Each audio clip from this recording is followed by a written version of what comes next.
6. All right. And it reads, and it came to pass that as the people pressed upon him to hear the word of God, he stood by the lake of Gennesaret and saw 2 ships standing by the lake. But the fishermen were gone out of them and were washing their nets. And he entered into one of the ships, which was Simon's, and prayed him that he would thrust out a little from the land. And he sat down and taught the people out of the ship. Now when he had left speaking, he said unto Simon, launch out into the deep and let down your nets for a draught. And Simon answering said unto him, Master, we have toiled all the night and have taken nothing. Nevertheless, at thy word I will let down the net. And when they had done this, they enclosed a great multitude of fishes, and their net brake. Come on and shout amen. I want to talk a few moments about a showdown between our failures and our future. Come on in. All right. Luke's gospel gives insight on the story about Jesus using Peter's boat as a pulpit. Yes, sir. Yes, sir. There are 4 gospels: Matthew, Mark, Luke, and John. They are writing about the same thing, but in different styles. That style, right? And I think that's what has happened to the church. We try to use different styles. There's nothing wrong with it. It's just different times. I do believe we are living in the perilous times that our world, our people, has become more wicked.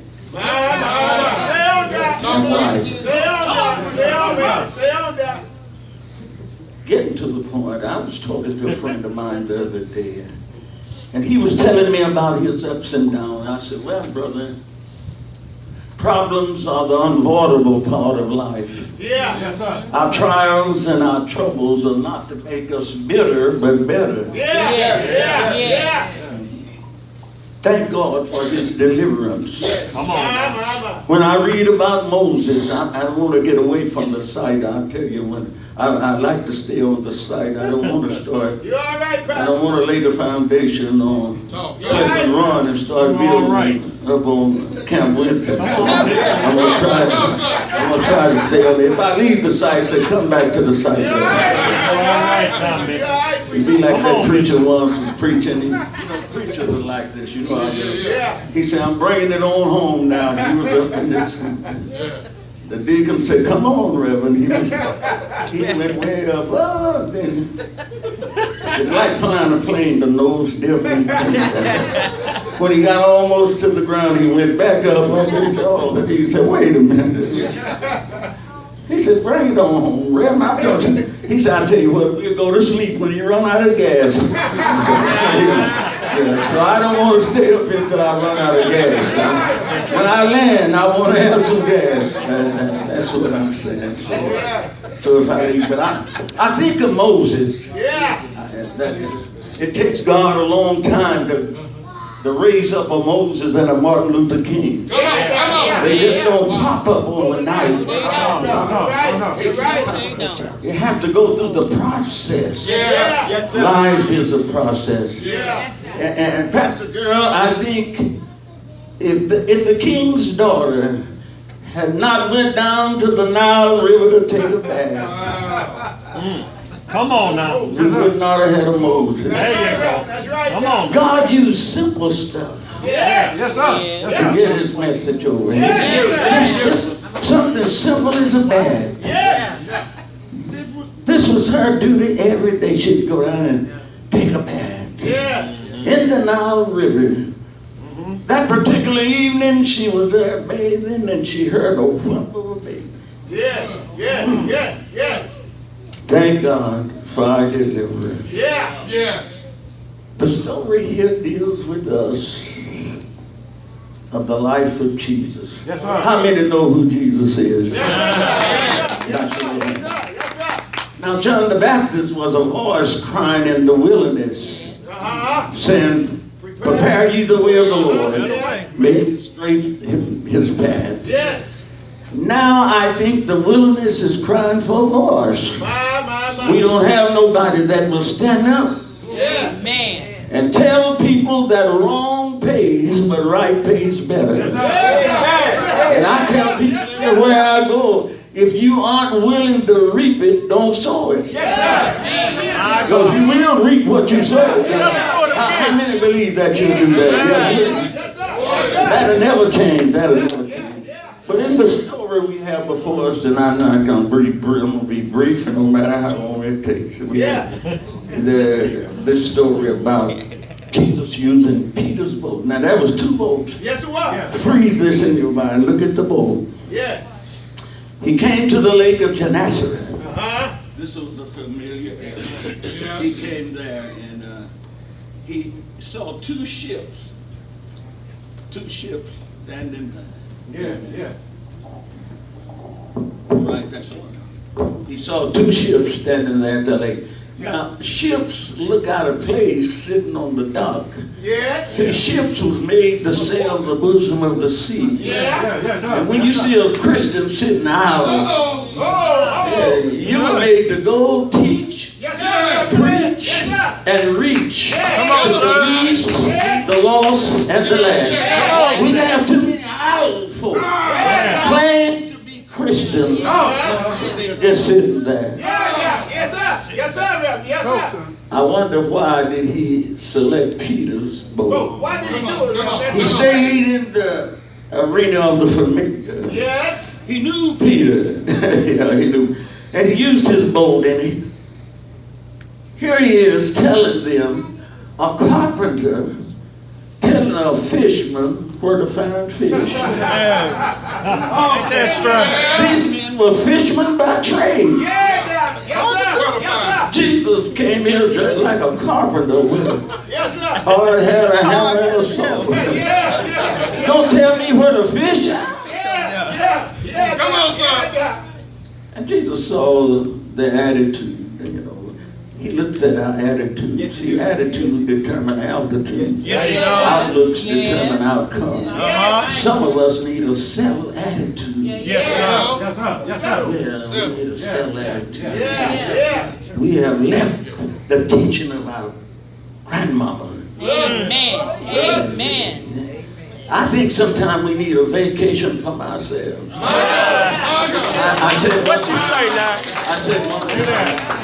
Come on, there once, well, my son took it, and I said, I'm going to do some self-correction. Just do some. I said, but I can't let you all stay there with self-correction. We ought to do some sovereign connection, because self-correction is temporary. That's what Satan wants us to do, dwell on things that perish with the use of it. He try to put our mind on everything that perish. But we ought to do some sovereign connection that's permanent. Peter's boat was a place where Jesus saw them and told them to launch out in the deep. Some of us been fishing in shallow water too long. First of all, if you want to catch a fish, you got to think like a fish. You got to know what time they feed. And you got to know what kind of fish you want to catch. Some of us, with our over-sanctified emotions, we run people away from the church instead of joining to the church. I asked the other day, I said, when I was in the army, I was in the Korean conflict, and we had something called the rescue squad. If a soldier got wounded, they would come and rescue you. I came to the church, and I'm still looking for the rescue squad. Amen. Watch out now. Amen. I'm still looking. Come on, sir. I came to the church. I said, oh, have mercy. And I know that the church is the best thing that God has on this earth. It's the best thing. And I came there looking for the rescue squad. Yeah, yeah. I said the other day, the church is the only army that buries the wounded. All right. If you make one mistake in the church, they'll bury you. Look. That's not the real church, though. That's just the definition. It is human to error. Every living person in here is going to make an error sometime. But it's divine to forgive. If you can't forgive, you're in worse shape than the person who made the error. God forgave us. We ought to forgive one another. But the hardest place to find forgiveness is in the house. So Peter say, launch out in the deep. Let down your net for a draw. Yeah. Peter said, Master, we have toiled all night. There's a danger in trying to do anything without Jesus. Say it again, There's a man. danger. But at your word, we will let down the net. Peter knew past experience does not diminish the day's possibility. There's always a tomorrow. There's always tomorrow. That's good stuff, Mitch. Failure can be a prelude to victory. How many of you have never failed? I want to see. I don't believe it's a person in the building who has never failed. See, if you're not on your way, then can anything get in your way? The only people experience things in their way are people on their way. How many of you by show of hand and say, I'm on my way? Now you're going to have to expect something to get in your way before you get where you're going. Why we don't want to have no trouble? Why we don't want to suffer? Why we want to be up all the time? Well, boy, look at here. Life is not built like I told you. Life is a process. No baby is born with all his teeth. No.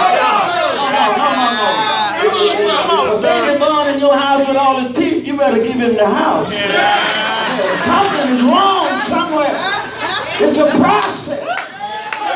Sometimes I'm up. Sometimes I'm down.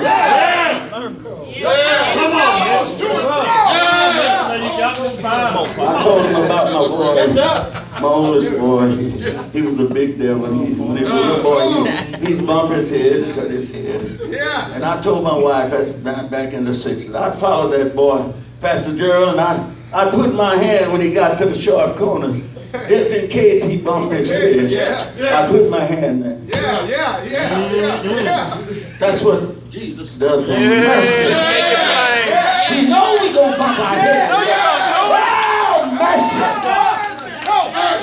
No wonder David says, surely. You better, y'all don't know when to shout. Surely. Goodness. Shall follow me. I'm like David, I feel somebody stalking me. I can't see it, but I feel somebody is following me. Yes, sir.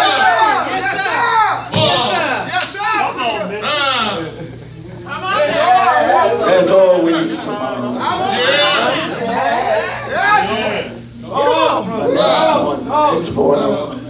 Don't give up in despair. Yes, sir. I'm talking to the saints of God. Yes, sir. I'm talking to people. Don't give up in despair. Because things are not going your way. Don't give up.